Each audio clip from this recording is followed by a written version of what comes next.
Roblox Studio এর ভেতরে basic tools এর ব্যবহার দেখব। তো WASD এর মাধ্যমে আমরা মুভ করতে পারি এবং ডানে বাঁয়ে যদি আমাদের মাউস পয়েন্টার ঘোরাতে চাই, মাউসের রাইট বাটন চেপে ধরে আমরা এভাবে বামে অথবা ডানে যদি মুভ করি, তাহলে এভাবে আমরা ডানে বাঁয়ে মুভ করতে পারি।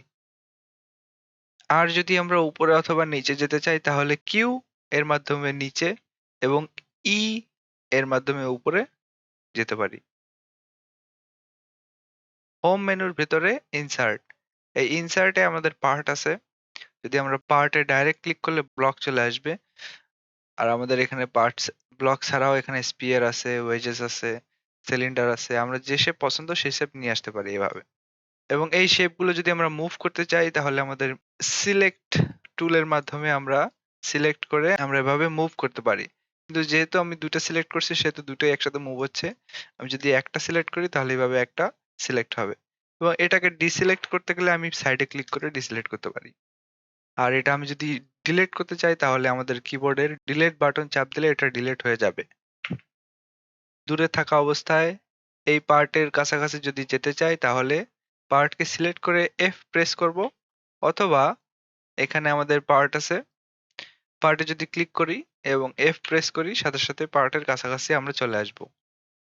এই পার্টসকে যদি আমরা মুভ করতে চাই তাহলে মুভ টুলের মাধ্যমে মুভ করতে পারবো। সিলেক্ট করতে চাইলে সিলেক্ট টুলের মাধ্যমে সিলেক্ট করতে পারবো। স্কেল করতে চাই স্কেল টুলের মাধ্যমে বড় ছোট করতে পারবো। রোটেট করতে চাইলে রোটেট টুলের মাধ্যমে রোটেট করতে পারবো।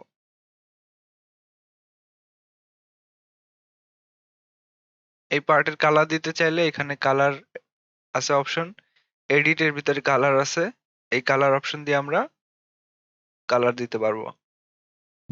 আমাদের এই প্লে বাটনে তিনটা অপশন আছে।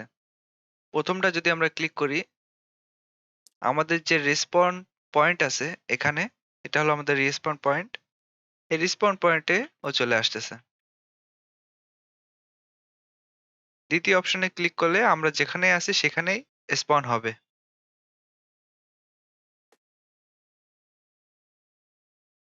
তৃতীয় নাম্বার অপশন হলো আমরা যদি কোথাও স্পন না হয়েও আমাদের কাজ, ইফেক্ট, স্ক্রিপ্টের ব্যবহার আমরা যদি দেখতে চাই তাহলে আমরা তৃতীয় নাম্বার অপশনের মাধ্যমে দেখতে পারি। তার একটা এক্সাম্পল হলো এখানে আমার আমার কোনো অ্যাভাটার নেই, কিন্তু আমি এই তিনটা ব্লকে কিছু স্ক্রিপ্ট করেছিলাম, রং দেওয়ার স্ক্রিপ্ট। সেই স্ক্রিপ্টটা হচ্ছে আমাদের স্পন হওয়া ছাড়াই আমরা এটা দেখতে পাচ্ছি। গ্রুপিং করার জন্য আমাদের অবজেক্টগুলোকে সিলেক্ট করব। সিলেক্ট করার পরে কন্ট্রোল জি প্রেসের মাধ্যমে আমরা গ্রুপিং করতে পারি এবং সেগুলো মুভ করলে সেটা একসাথে মুভ হবে। এখন এটাকে আমরা কপি করলে কন্ট্রোল ডি এর মাধ্যমে কপি করতে পারি। এভাবে দ্রুত আমরা গ্রুপ করতে পারি এবং আনগ্রুপের জন্য সিলেক্ট করে কন্ট্রোল ইউ এর মাধ্যমে আমরা আনগ্রুপ করে ফেলতে পারি আবার।